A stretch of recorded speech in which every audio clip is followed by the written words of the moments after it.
There is something wrong with Diablo 4. Well, actually, there's quite a couple of things that are wrong with Diablo 4. But to be fair, there are multiple good things also. However, yeah, this video will focus on exactly what is wrong, and not in the sense they have to just be negative for the pure being negative for it, for no other reason, but maybe for having a discussion and providing the feedback to probably transform Diablo 4 into like an absolute masterpiece, which it should set out to be, right? I mean, we've been pretty positive with everything related to Diablo 4, building up the hype all the while through beta. We've been like, and we're still like turbo in love with the game, but we're always kind of fair, and we pointed out where it needs to be pointed out, and there's definitely some things. You might have heard some of them, but I guess we have our own taken from our own experience through the game. Yeah.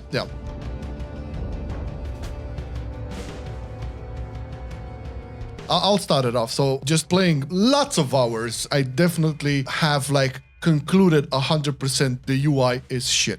And let me tell you why. It's become more and more apparent that this UI was built from the ground up for consoles, not for PC. Everything that you cycle through, everything that goes around is so console friendly. It doesn't look and doesn't feel PC at all. Apart from the customization you have in your options menu, there's not a lot going there. I'm sorry, I cannot buy the whole not having an overlay map on your screen because it will cut out the beautiful graphics or whatever. That's just bullshit.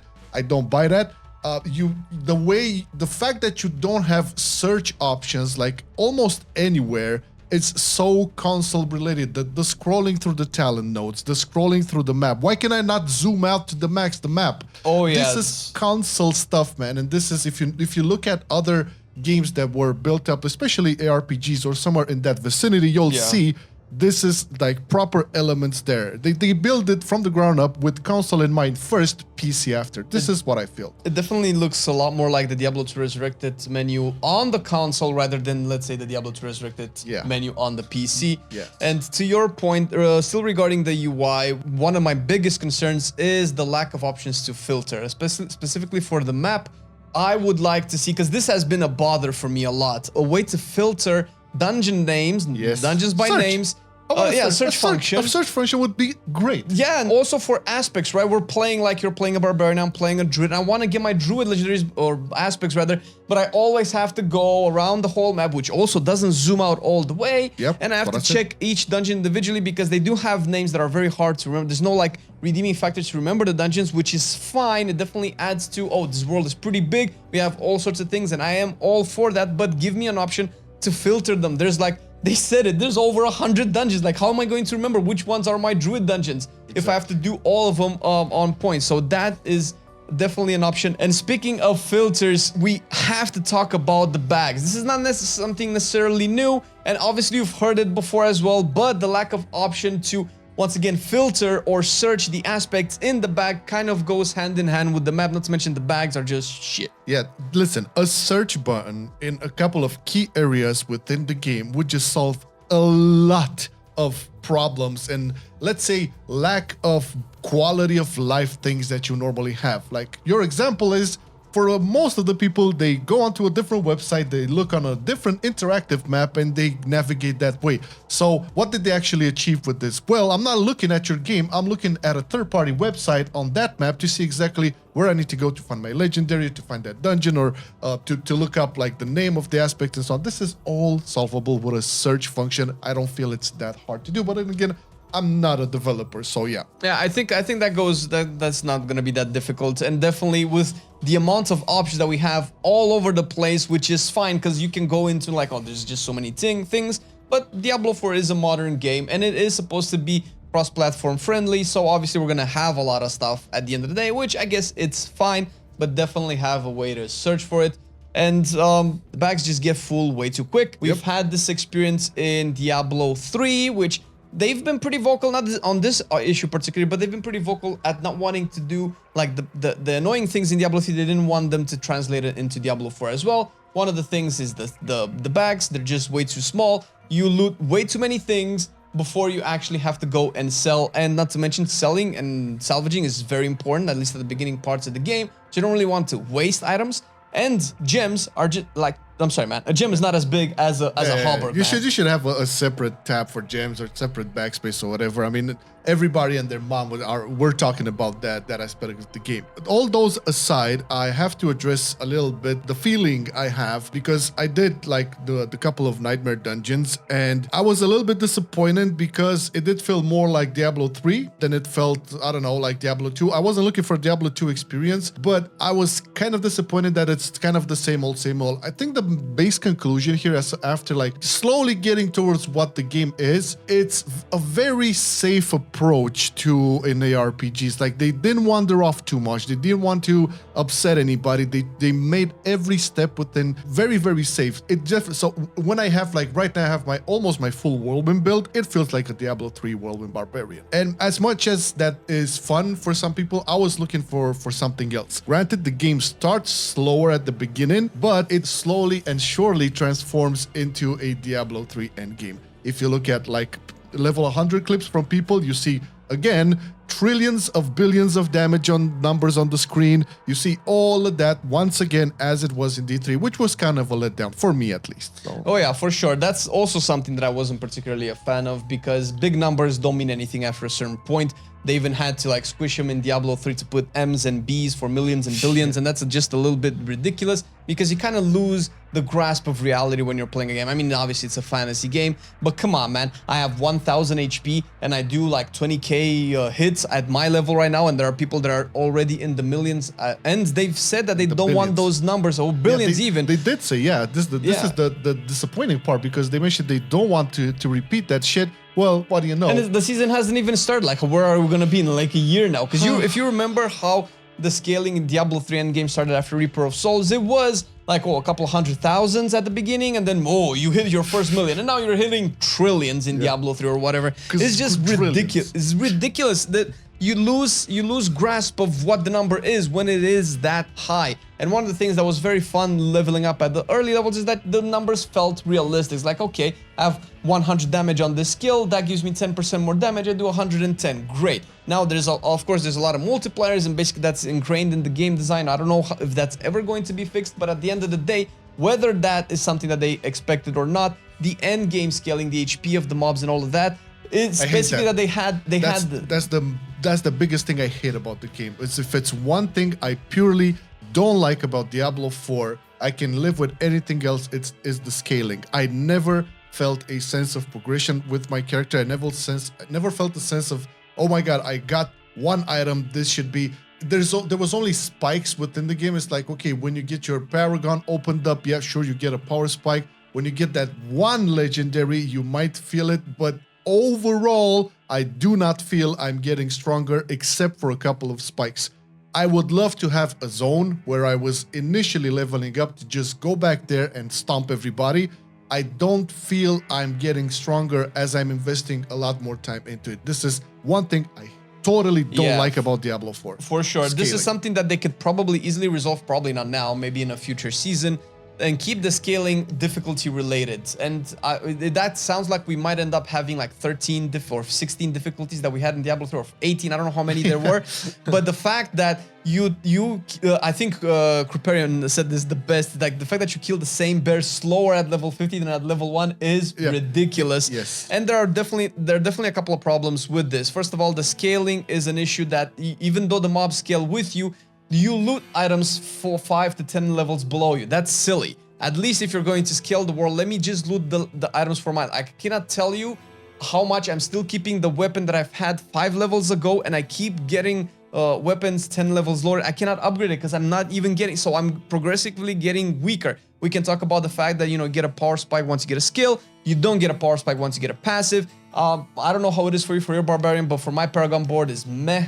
I barely feel it at all as a increase in gear. And I got one of my best legendaries, and now I can feel like I can clear the content at a regular pace. Not like, oh my god, I actually got a unique and I'm blasting. No, it just feels regular now. Yeah, I mean, again, let's not like over dramatize this. So you do feel powerful in some specific moments while progressing, but this is the thing. It's only in specific. This is what I'm talking about. It spikes. So at one point you will feel you're stomping a little bit at one point, but that's the thing. There's 3 or 4 moments, and other than that, you're just like trying to feel, I don't know, you're forcing yourself to believe that you're more powerful because you go into town, you look at all the legendaries that dropped, you do your min-maxing over there and, you know, reforging and upgrading and all of that, and maybe trying a couple of different talents and passives and all. You get like, I don't know, a rare glyph or something. So you do everything and then you go back in a dungeon or somewhere and you're worse. It's like, what the hell is happening? This is not how you're supposed to be feeling. Okay, that's the biggest issue out of all of them, and I know this is very hard for them to go back on. This probably will take maybe an expansion or two to even get addressed. Yeah. So we have to live with it for now. There's also the itemization. I have to address this because I'm sorry, man. Uniques don't really feel that unique, and legendaries, to be fair, this is the thing. I cannot not help but think that they made the characters with all their abilities in a sheet, and then they ripped a lot of those abilities and things that worked within those characters and transformed them into legendaries. I did not have that feeling in Diablo 2. Diablo 2 had blues that would make your character work and make a specific build for it. Here, you're decked out once again from top to bottom, legendaries and uniques, and that's it.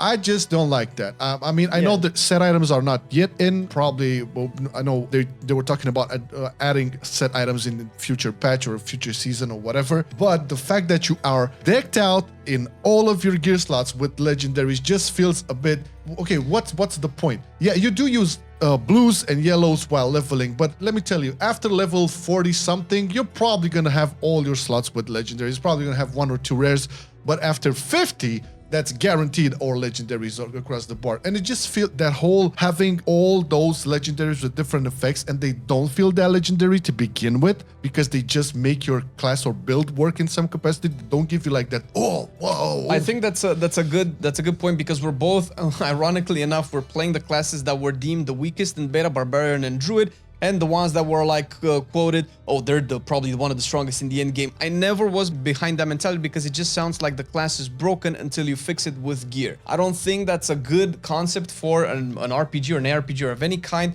I feel like that's slightly lazy, and the way you put it out is probably the best way. It's like it felt like they wanted the class to be more, but they just took it out and put it into legendaries. Yeah, they ripped it, and this is the thing. It's fine.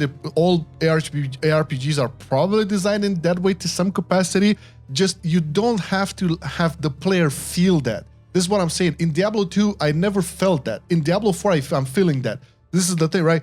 My barbarian or my rogue feels complete once I get this legendary. In Diablo 2, it was like, you know, sky was the limit. Yeah. Right? This is what I'm telling you. Itemization in Diablo 4 definitely needs a lot more work on. And it's sad, man, because there's this bunch of like different types of gear with different stats and stuff like yellows and blues that are just worthless after some point. It's just miscalculated, or I would say a missed opportunity where you have a lot more of a bigger pool of items to like mess around and fiddle out with.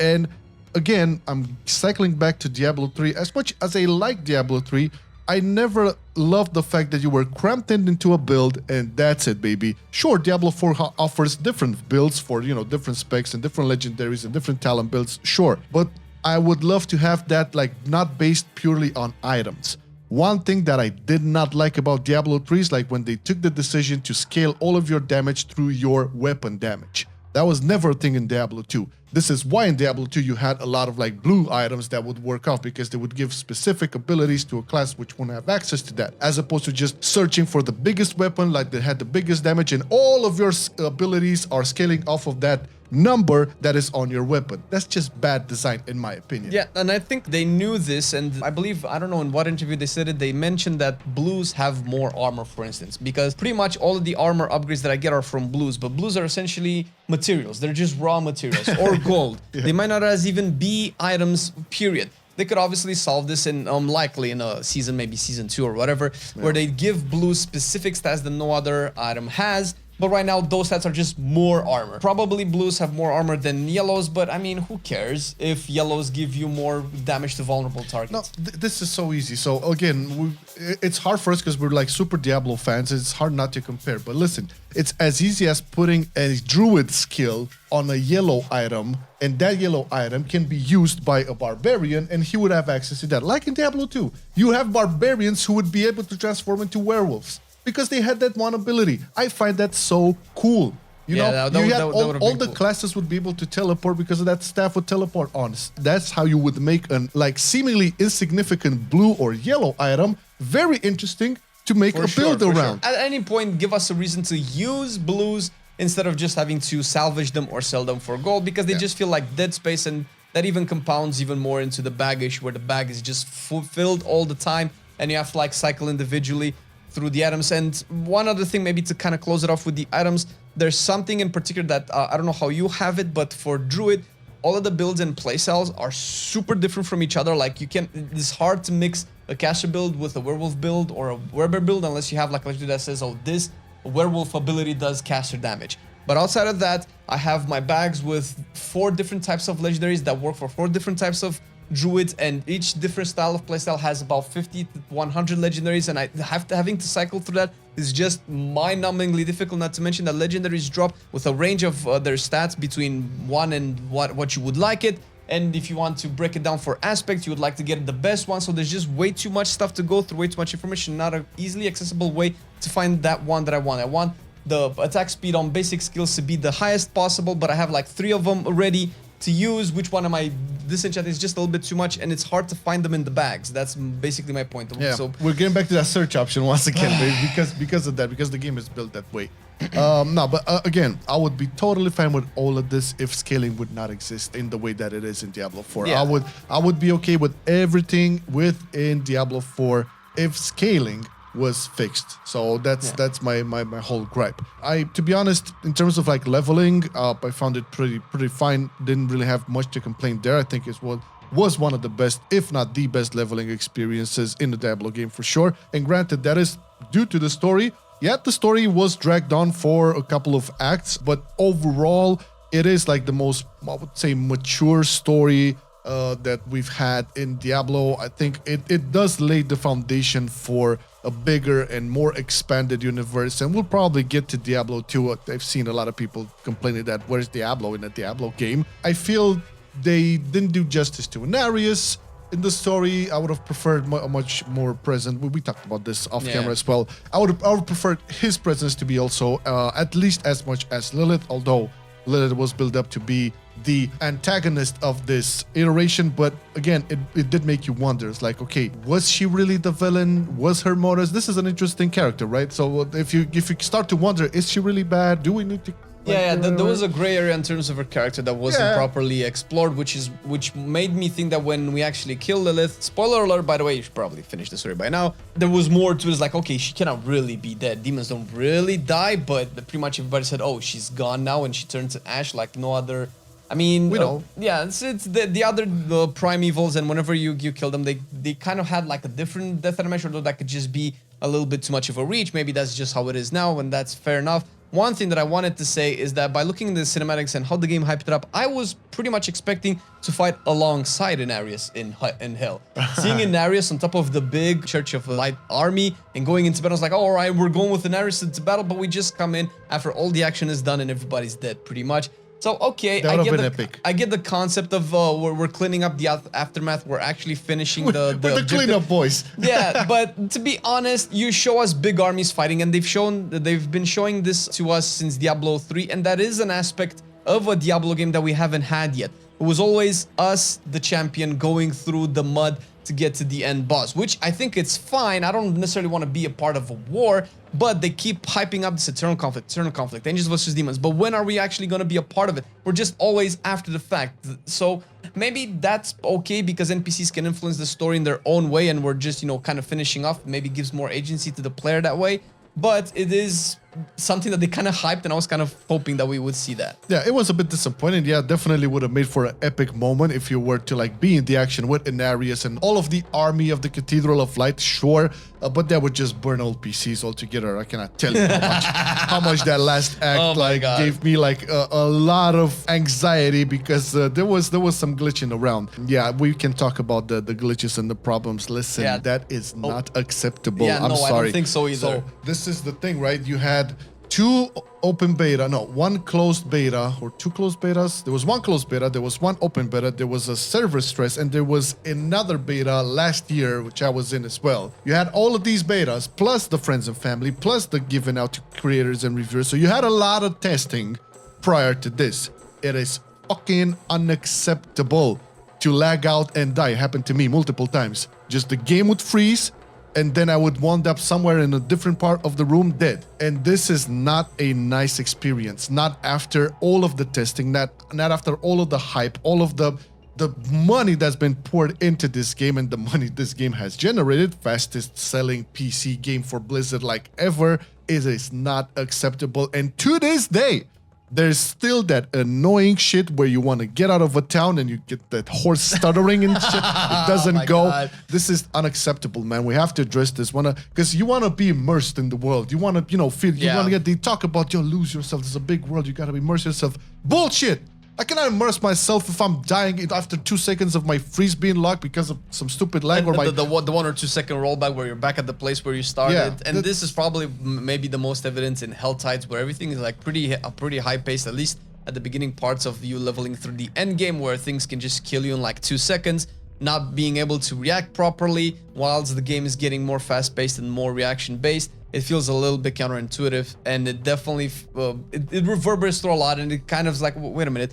The server slam was actually better. I don't know what they're doing. I've never had these issues in the actual beta. Maybe they didn't expect this much of an influx of players, but are we always gonna say this in 2023? Not normal. It's not acceptable. I mean, it's just, this goes into the no more points for you. Granted, they are very active on patching things up and stuff like that, but this is not an excuse. This is them being a lot more reactive than in the past. Because it still feels, at least in some moments when you're playing the game, it still feels it's still in beta, to be fair. Yeah, like even the horse mechanic, I feel like it's a little bit too clunky for a 2023 game, for a game that actually has horse riding as one of its main mechanics of traversing the map. Horses shouldn't be this clunky. It gets stuck weird in mobs and paths. I have to like zoom through packs. It sometimes just jitters around, or it takes a long time to gallop. Obviously, we know the cursor mouse thing, distance stuff, which I guess that's fine. But then again, you have a little bit less accuracy to traverse